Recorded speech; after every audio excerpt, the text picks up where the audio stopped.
घुइयाँ एक ऐसी फसल है जो जिसकी सब्जी बहुत ही पूरे भारत में पारंपरिक रूप से बनाई जाती है। और सबसे बड़ी बात यह है कि ये जो घुइयाँ है बहुत मतलब इन किसानों का कहना है कि 20 से 25 रुपए किलो बिक रही है। वैसे बाजार में इसका दाम 50 से 60 रुपए किलो तक है। और इस की खेती का फ़ायदा ये है कि 3 महीने में फसल तैयार हो जाती है, ये अलग दिख जाती है और इसकी पत्तियाँ अलग दिख जाती हैं। तो दोनों तरीके से फ़ायदा है। और सबसे बड़ी है कि कम दिन में तैयार होने वाली फसल है।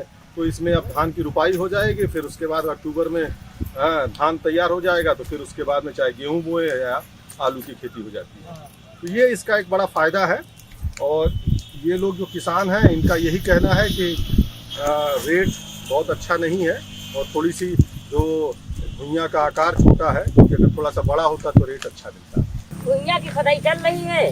हाँ, हम लोग मजदूरी में सके। ये बताइए कि घुइयाँ की खुदाई जो चल रही है, ये घुइयाँ तो बड़ी छोटी है, बैठी नहीं है क्या? हाँ, माल कम निकल रहा था, छोटी है। पैदावार कम है, जो पैदावार ज्यादा है तो हिसाब से तो इसमें फायदा हो जाता है। हाँ, फायदा हो जाता है। कभी हुआ है तो कभी हुआ तो कभी मिल जाते चले जाते। अच्छा, तो इस समय क्या रेट बिक रहा है? ये समय मिला तो चला था, 30 ही नहीं है, 130।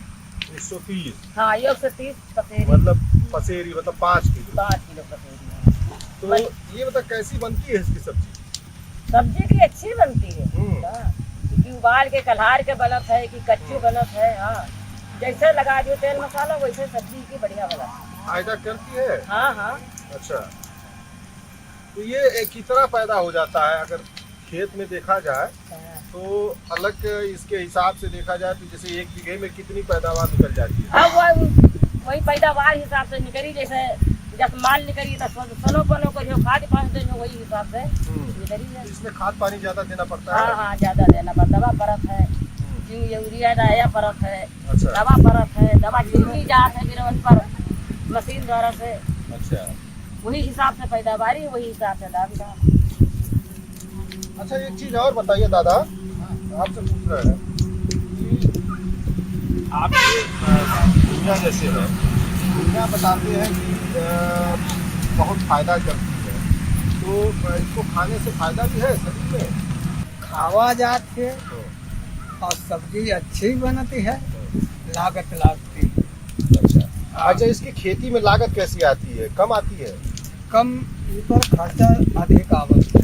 अच्छा, अब इनमें डाया है, यूरिया है, परत है, और तुम्हारे जिंक है, सल्फर है, कीड़ा के लिए दवाई पड़ती है। कितने महीने में तैयार हो जाती है ये फसल? ये 3 महीना। 3 महीने में तैयार हो जाती है। हाँ, तो ये कब बुआई होती है? माघ में। माघ में बुआई होती है और इस समय खुदाई हो जाती है। हाँ, अब फिर खेत में क्या करेंगे? धान लगेगा। धान लग जाएगा। तो ये बताइए, जैसे ये भी बिक जाता है, ये घुइयाँ हो गई। हाँ। इसकी पत्ती भी अलग बिक जाती है। पत्ती अलग बिक जाती है। हाँ, पत्ती वो लोग ले जाते हैं सब्जी बनाने के लिए, उसके लिए। क्योंकि सब्जी के लिए है, बहुत सेवढ़ा के लिए ले जाते हैं। मतलब दोनों तरह से फायदा है, पत्ती भी है और हाँ। इसका वो भी है जो घुइयाँ निकल जाती है। और ये जो बंडा है खाने वाले, इसको भी लेते हैं, उबाल करके खाते हैं। इसी में बंडा भी रहे? हाँ, अच्छा, बंडा ज्यादा बड़ा तो नहीं है? बंडा तो खूब बड़ा बड़ा बैठता है।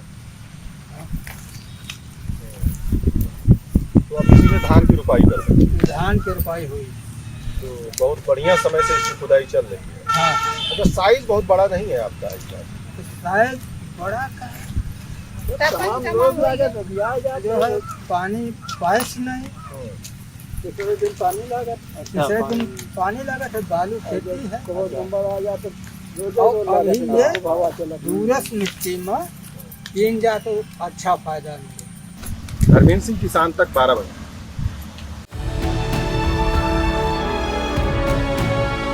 अकेले अन्नदाता किसानों के जीवन में परिवर्तन लाने के लिए डीबीटी के माध्यम से 3.5 लाख करोड़ रुपए से अधिक की धनराशि डीबीटी के माध्यम से अन्नदाता किसानों के खाते में गया है।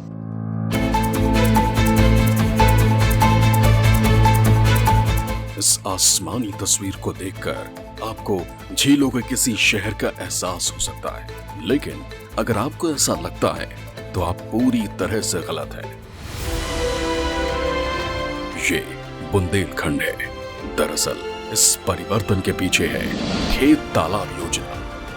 केंद्र सरकार की प्रधानमंत्री कृषि सिंचाई योजना के तहत चल रही इस स्कीम ने इतना बड़ा आकार ले लिया कि सूखा क्षेत्रों में नई क्रांति आ गई। खेत तालाब योजना में सरकार किसानों के खेत में ही तालाब बनवाती है ताकि तालाब में बरसात का पानी जमा हो, उस पानी से 12 महीने सिंचाई की सुविधा मिले। तालाब में मछली पालन भी हो ताकि भूजल स्तर और किसानों का जीवन स्तर दोनों ही ऊपर उठे। इस योजना के तहत सबसे ज्यादा जोर बुंदेलखंड पर दिया गया। विंध्य क्षेत्रों में मिर्जापुर और सोनभद्र को चुना गया, तो पठारी क्षेत्रों में सरकार ने प्रयागराज पर ध्यान केंद्रित किया। किसानों को इस बात के लिए तैयार किया गया कि वो अपने खेत के एक छोटे से हिस्से में तालाब बनवाएं ताकि उनके खेतों में फसल बढ़े और आय बढ़े। वैसे हमने पहला तालाब बनवाया था गांव में, और इसी तालाब बनाने का मेन उद्देश्य हमारा था कि हमारे यहाँ का जल स्तर नहीं था, पानी के साधन नहीं थे, बोर नहीं थे। हम नहर से मात्र 2 पानी ले पाते थे, उसमें भी कभी कभी एक पानी मिलता था बरसात की नहर नवंबर तक। अब जब से हमने तालाब बना लिए, हमारा जल स्तर भी ठीक हो गया, हमारा बोर भी ठीक अब चल रहा है। छोटे तालाबों को बनाने में 1,05,000 रुपए की लागत आती है, जिसका 50% यानी 52,500 रुपए सरकार की ओर से दिए गए। बड़े तालाबों को बनाने में 2,28,400 रुपए की लागत आती है, जिसका 50% यानी 1,14,200 रुपए का अनुदान सरकार की ओर से दिया गया। 6 साल के अंदर पूरे प्रदेश के अति दोहित इलाकों में 70,272 हेक्टेयर जमीन सिंचित हो गई। बुंदेलखंड की सूखी धरती पर भी एक बार फिर हरियाली छाने लगी। वाटर लेवल जो है ज़मीन का वो सही लेवल में रहता है, और क्योंकि हम ज़मीन से अगर कुछ ले रहे हैं प्राकृतिक से, तो उसको भी देना हमारा ज़रूरी काम बनता है। इस योजना को बुंदेलखंड ही नहीं पूरे प्रदेश ने हाथों हाथ लिया। प्रदेश में तालाब पर तालाब बनने लगे और योगी सरकार के 6 सालों के कार्यकाल में तालाबों का ग्राफ बढ़ता ही चला गया। योगी सरकार ने पहले साल 2017-18 में 1011 तालाब बनवाए, जबकि अगले साल 2018-19 में इसका 4 गुना 3,989 तालाब बनवाए गए।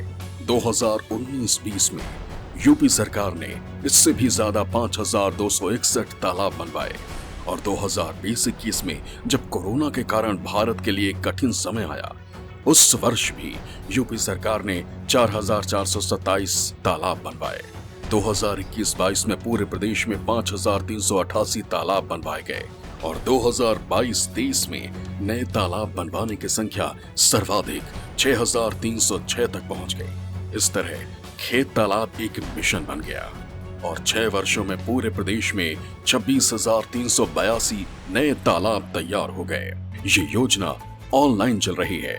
किसान घर बैठे राज्य सरकार की वेबसाइट पर आवेदन करता है, खेत के एक हिस्से में तालाब बनवाता है, खेती की लागत कम करके अपनी आय बढ़ाता है, और आज किसान बुंदेलखंड की पहचान बदल रहा है।